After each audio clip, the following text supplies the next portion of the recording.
If you've been following me on LinkedIn this month, you've seen many of my recent posts about how you are 100% responsible for your career. Today's conversation will continue to shed a light on this principle by helping you consider your skills, professional development, and career path. Today, I am joined by the president of Skiillify and a professor at Northwestern University, Paula Caligiuri.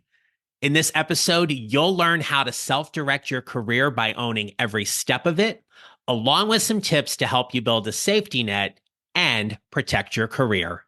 Let's get started.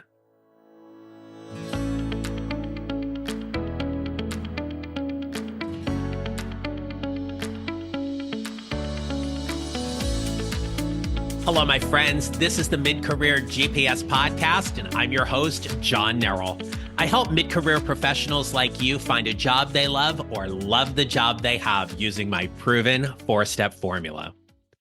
Owning your career is vital to your professional success. So let me tell you about my guest, Paula Caligiuri. Paula works extensively with leading organizations and universities on the development of individuals' cultural agility and career success. She has authored or co-authored several award-winning articles and books, including Cultural Agility, Building a Pipeline of Successful Global Professionals, Build Your Cultural Agility, and Live for a Living, which she co-authored with Andy Palmer. Paula is an instructor for LinkedIn learning courses, including 6 Skills to Build Cultural Agility and Managing Globally. She holds a Ph.D. from Penn State University in Industrial and Organizational Psychology and is a fellow in both the Society for Industrial and Organizational Psychology and the Academy of International Business. Let's get into my conversation so you can determine how you want to own your career a little bit differently. I hope you enjoy my conversation with Paula Caligiuri. Hey there, Paula. Welcome to the podcast. It's great to have you with us today. Oh, it's such a pleasure to be here, John. Thank you. Yeah, Paula, we've had such great conversations leading up to today, and I'm excited to dig in with you about this whole idea about how mid-career professionals can own their career more intentionally and specifically. But before we get to all of that, would you mind sharing with us what was your mid-career moment that got you to where you are right now? Oh, gosh, I have so many mid-career ones, but can I share one a little earlier in my career? Of course, All absolutely. right. Yeah, so early on, actually, I was in college. I was studying abroad in Italy my junior year. I'm originally from Buffalo, New York. So unfortunately for me, this was the fall of 1987. And if you remember the fall of 1987, that's when the stock market crashed. The money I had saved up wasn't worth anything. My parents said, sweetheart, you have a choice. You can either come home or get a job. And I ended up getting a job. So my experience went from being, running around with other Americans to basically in Rome, Italy, working and visiting relatives down in southern Italy and the whole bit. So my experience became one that was much more authentic. I learned Italian in the lake, went back to the university, back to Buffalo, and my psychology professor said, Paul, what's wrong with you? Something's different. Something's like, you just don't seem like you. You seem kind of sad, mopey, depressed. I said, yeah, I just don't feel like me anymore. And they said, you know what? If Italy had such a profound experience for you, you should study it.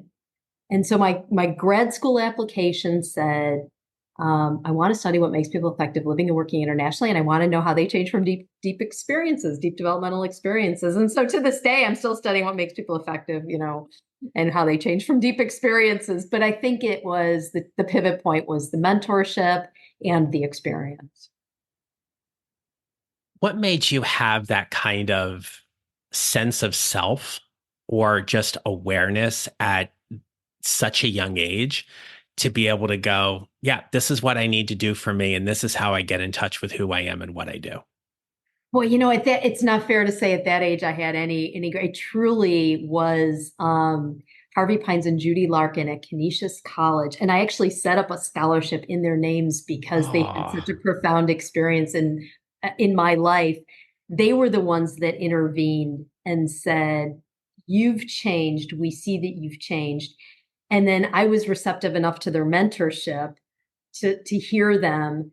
And then they correctly kind of understood me, that I had some skills to go on and be a researcher.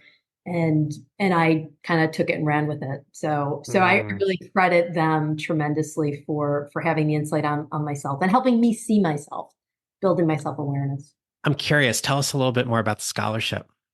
Yeah, it's actually to help any student in psychology. So my PhD is in psychology. Back then it was a bachelor's degree. So any bachelor's level student in psychology who's working and being mentored by a faculty member, the money is earmarked to enable them to do something they wouldn't have been able to do otherwise. But it has to be mentored. So it could be a research project. It could be going to a conference, studying abroad. I mean, yeah.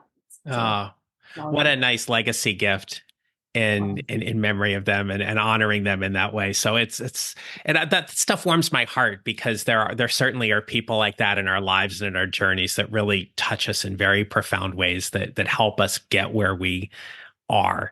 And I think that's so important. And they're in their 80s now, and I'm going back in a few weeks and going back to see them. I just love them dearly. Yeah. Oh, that is so nice. Oh my gosh. All right.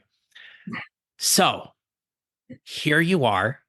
You are living your life. You're pursuing your interests and your dreams.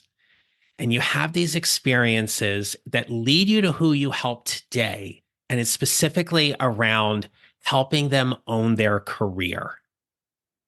What does that look like to you when you see a mid-career professional who, quote unquote, owns their career? So John, for me, God, this love came back really around the recession in 2008. And I saw so many people who were committed, dedicated, hardworking, high performing in organizations lose their jobs. And it was from that experience that I realized so few people have the realization, especially in the United States, that they're at-will employees, and that the person who needs to be responsible for their career is themselves. So that was the one big kind of aha moment, and really kind of pushed me to write the original book, which was called Get a Life, Not a Job, which initially brought out those ideas.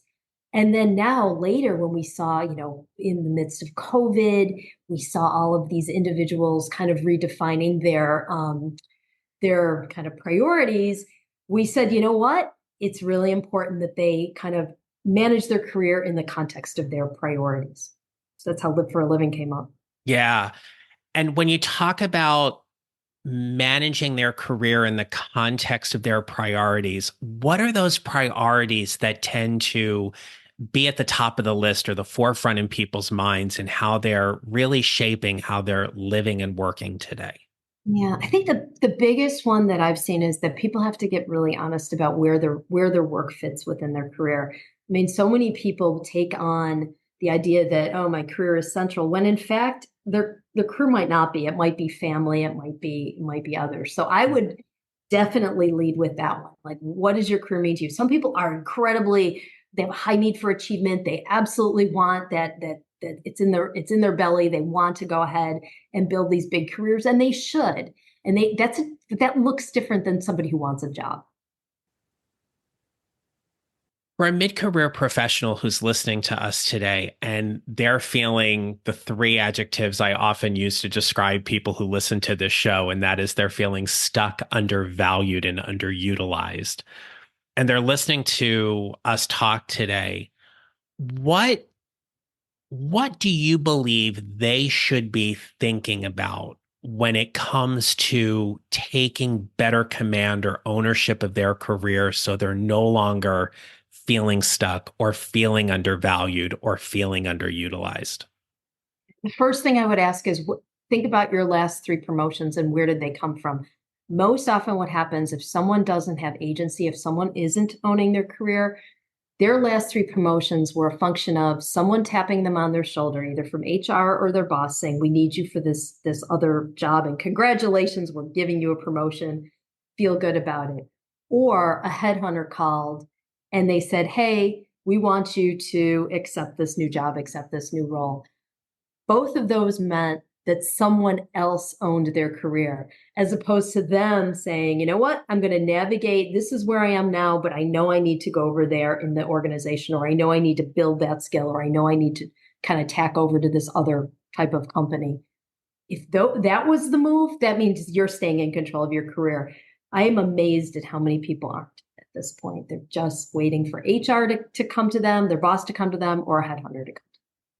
So I want to stay on this point for a minute because it really is a fascinating dynamic in terms of how you just described this. Because for people who are starting out in their career, and let's say they're within the first 10 years of their career out of college, there can be a very gratifying moment where they get anointed by the powers that be, right? Your tap on the shoulder example, where they are elevated into a new role because they've been chosen by somebody else to do so. What we see time and time again, though, is that for high performing, high functioning professionals, high potentials, if you will, there can come a point where in that promotion, work all of a sudden gets really difficult. It gets hard for them. They're essentially believed to have all the skills and tools necessary when ultimately some of them are really not equipped to be successful at that level. When somebody feels like they're not equipped in that regard, what would you offer them in terms of guidance to right the ship, if you will, in terms of their career path at that point? Yeah, that's a really interesting question, because it's kind of asking the deficit question. So if you've now been promoted, and it's even maybe even one that you welcomed, Mhm. if you're moving in that direction and that's where you wanted to go, but now all of a sudden you look around and you say, okay, these aren't the skills that I don't have the skills that I thought I did in order to do this and do this well. So there's two choices, right? If you need to build your strengths, you do. Or you say, you know what, this might not be the path for my career journey. I could succeed more if I was true to my natural strengths. And that might be tacking and going into a completely different direction that will better your career going forward because you're working in a more natural way. But if it's a direction that you absolutely want to move into, this is the time when you need to get the mentorship, get that advisor, get that training, get that development, you build the skills. Okay. So here we are talking in mid 2024. It's kind of hard to believe we're already in mid No, right? 2024. This year is There's just still the COVID flying war. I'm by. sorry. There's still a COVID war. Yes. So what do you see as a, a talking point or a highlight or issue, if you will, specifically for mid-career professionals in this job market right now that they should be paying attention to in the latter half of 24? Yeah. So I would say gosh, it's a really interesting one. I would say be very, very sensitive and aware of your level of satisfaction with the work that you're doing right now. If you are feeling good, balanced, in control, content with what you're doing, happy, blah, blah, like the long goes on. If you're there, great. Now sort of keep your eye, next 6 months, let's think about what your next move is going to be and get from point A to point B. Like, what's going to get you there? Who do you have to network into? What company do you need to talk to? What person do you need to? Okay. If you're not in this happy, content, fulfilled, whatever, take the next 6 months to almost do a little bit of an inventory. What is it about your day? What is it about your week? What is it about your job that you like? What are you doing and doing well and succeeding at? What puts you into a state of flow? What is the job that if you could create one for yourself, what would it look like? What is the work situation? Maybe you love the work you're doing, but you don't like the context that you're in. Maybe you love the work that you're doing, but you don't like the state where you're living or the location where you are. It could be all of those different things. So if you love what you're doing, the next 6 months is decide how to get to the next step and where.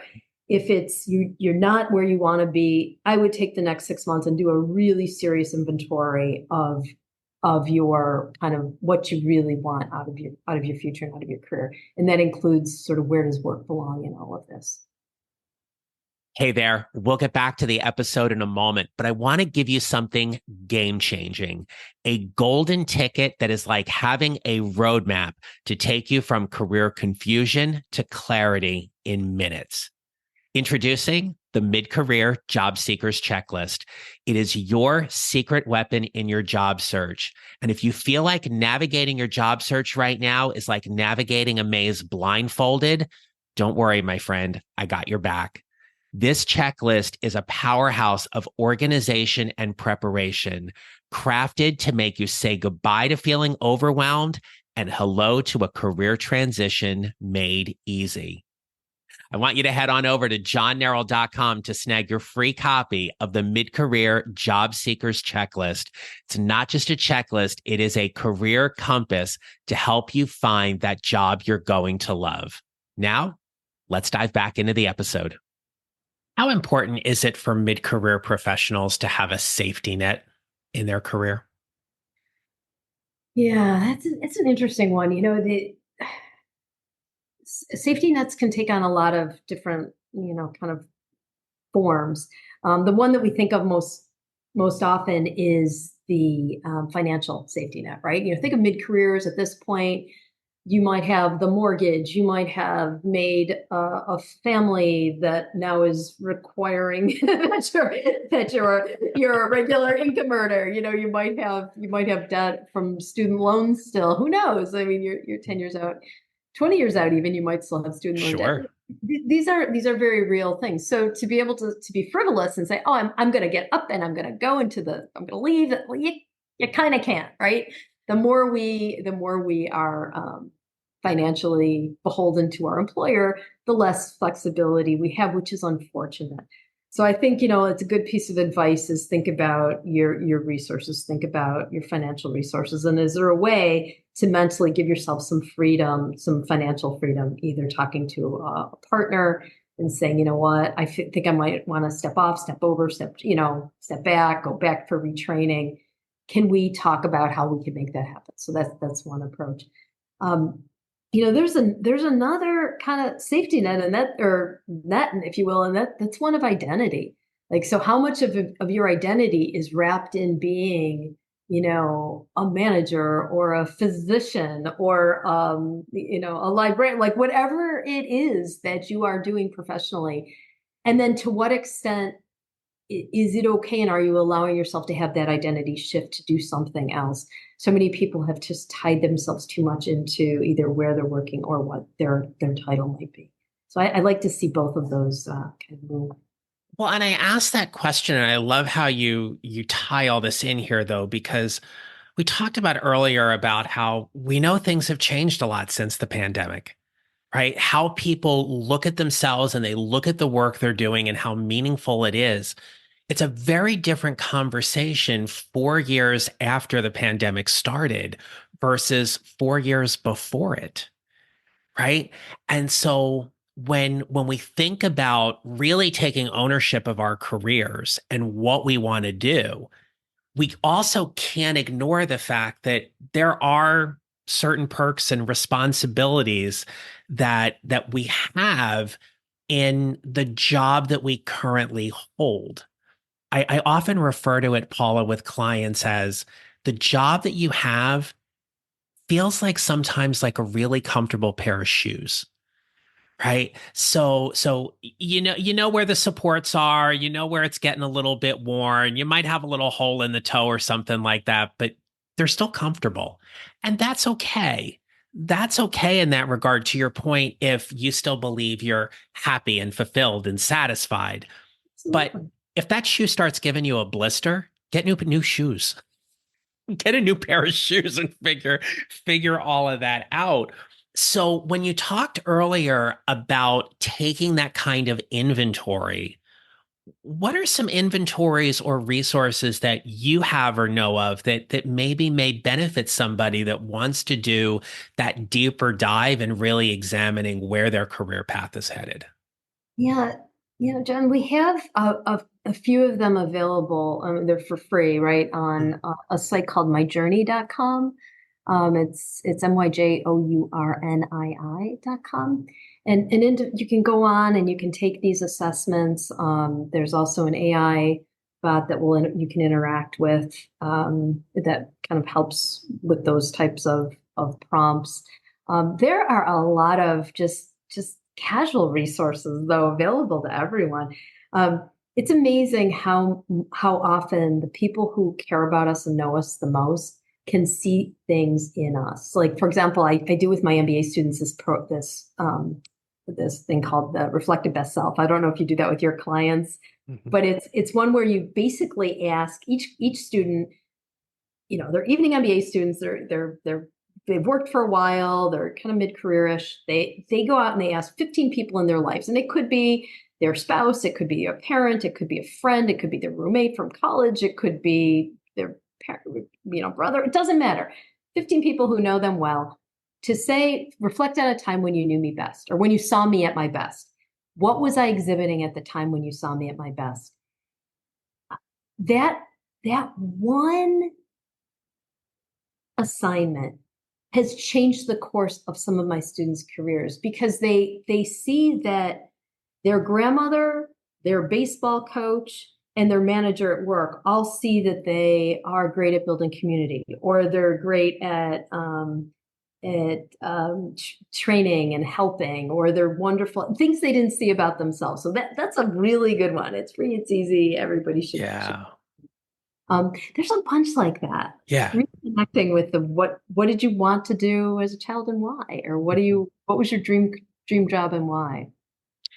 Yeah, and the thing of it is that given that there are so many things that are out there, because I have to remember subject and verb need to be in agreement when I speak. So shout out to my sixth grade grammar teacher. It's weird how stuff just pops in your head, right? But when you think about all the things that are out there and that can help, the idea is find something that's going to connect with you and resonate with you, that's going to help you on that 6-month evaluation to really explore what that next move is going to be. That's one of the joys about building your mid-career GPS, is all that kind of preparation.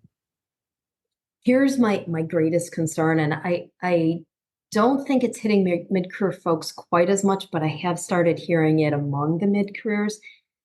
And that's this concept of quiet quitting. I get really worried when you see people who otherwise love the idea of achievement orientation, who they truly did at one point love what they were doing, but then they either kind of got themselves into that comfortable shoe that you mentioned that's starting to give the blister, and that rather than buying the new pair of shoes, they just decide to go barefoot. Yes. Forget it. I'm just yes. I'm going to do the bare minimum. It's not, so they're losing one of the areas in their lives that were really quite satisfying and gave them a source of flow. It gave them a source of happiness, and instead replacing it with doing bare minimum. And that's not it. It might be it if you really don't care about work, that's fine. I mean, there's no judgment in that. I think everyone just has to be really honest and honor what makes them happy. I agree.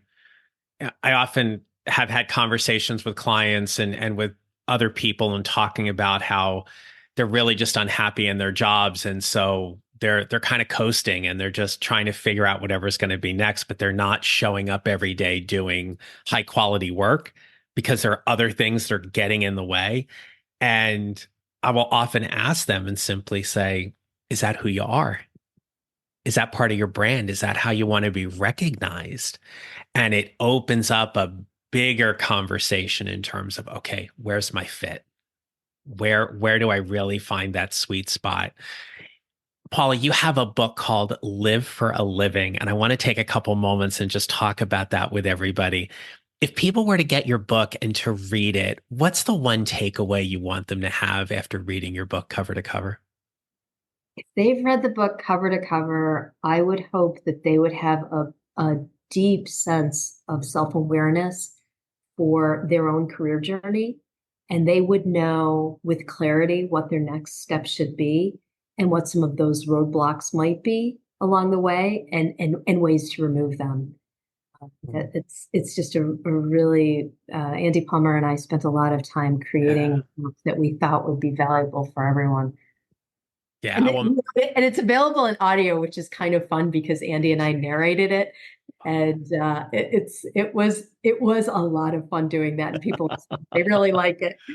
Good. That's good to know. And I will make sure that's obviously in the show notes. But Paula, as we start wrapping up here, we've talked about so much today, but maybe there's something you want to expand on or we haven't talked about yet. So what advice would you give someone to help them build their mid-career GPS today? Right. I would say give yourself the gift of time to do a bit of reflection. It's July, it's summertime. It's what better than, go to the backyard, get out a lounge chair, sit down and have that moment of just thinking about what you want your future, 5 years to look like for your career. Spending a little bit of time, if you really don't know, exploring what could be, and then giving yourself the permission to go get it. I love that so much. And I love that whole part about just giving yourself permission to go get it, because that's so key, especially at this stage in our career. So I want to thank you for that. Well, Paula, look, if people want to find you, connect with you, learn more about you, all the great things that you're doing, I'm going to turn the mic over to you. Please share with us all of the great things and places where people can find and connect with you. Oh, John, thank you. So I'm really easy to find out there if you can spell my last name. So LinkedIn, I know it'll be in the show notes. So you're certainly, LinkedIn is a great place to connect, and I'm happy to do so. I put a lot of content up. Instagram, I met Dr. Paula Caligiuri on Instagram. The company's page is Skiillify, Skiillify. And on that site, on Skiillify.com, you can find some resources that I mentioned, but also there's news articles, research articles. We have lots of great resources there as well. Paula, I'll make sure all of that is in the show notes. But once again, thank you so much for being such a great guest on the Mid-Career GPS podcast. Oh, my pleasure, John. Thank you for having me. Yeah, it was great connecting. I look forward to connecting with you as well. So, my friends, before I let you go, here's the big takeaway. You've got some time this summer, and use this time this summer to do that inventory, do that self-assessment, think about where you want your career to go. Because, and I'm not trying to scare you here, 2025 is going to be here before you know it.